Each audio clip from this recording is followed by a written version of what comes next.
আল্লাহ আজকে আমি তোমার কাছে তোমাকে চাই, কারণ আমি এতদিন অবুঝ ছিলাম, দুনিয়া চেয়েছি। আজকে আমি নিজেকে বুঝওয়ালা মনে করে আমি এতটুকু বুঝেছি, গাড়ি পেলে বাড়ি পাওয়া হয় না, বাড়ি পেলে স্ত্রী পাওয়া হয় না, স্ত্রীর ভালোবাসা পেলে স্বামীর ভালোবাসা পাওয়া হয় না, একটা পেলে আরেকটা পাওয়া হয় না।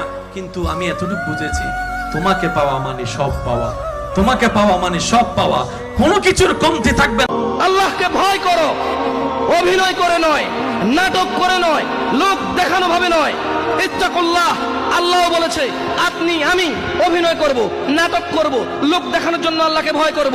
বলবো আমি মুসলিম, সালাত আদায় করি না। বলবো আমি মুসলিম, সারা দিন মদের আড্ডায়। বলবো আমি মুসলিম, সারাদিন মেয়েদের উত্তপ্ত করা, ইফটিজিং করা। বলবো আমি মুসলিম, সারাদিন অবৈধ কাজকর্মে লিপ্ত হওয়া।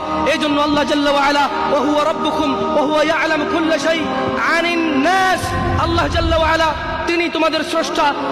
জুমার দিনে, আজকে কি বার? আজকেই তো জুমাবার। এই জুমার দিনে আল্লাহর হাবিব বলেন একটা সময় আছে, ওই সময় বান্দা যাই চায় আল্লাহ তাই দেয়। ওই সময়টা কখন? এই নিয়ে মুহাদ্দিসিন ইকরামদের মধ্যে ইখতিলাফ। সবচেয়ে গ্রহণযোগ্য মত হচ্ছে আসরের পর থেকে শুরু করে সূর্য ডোবার আগ পর্যন্ত, ওই মুহূর্তে। কাবা তাকালেই গুনাহ মাফ, তাকালেই নূর আসে, মুখ করে বসলেই সেখান থেকে রহমত আসতে থাকে। এই জন্য কোন অবস্থায় কোন মোমেন যেন কাবাকে পিছনের দিকে দিয়ে না বসে।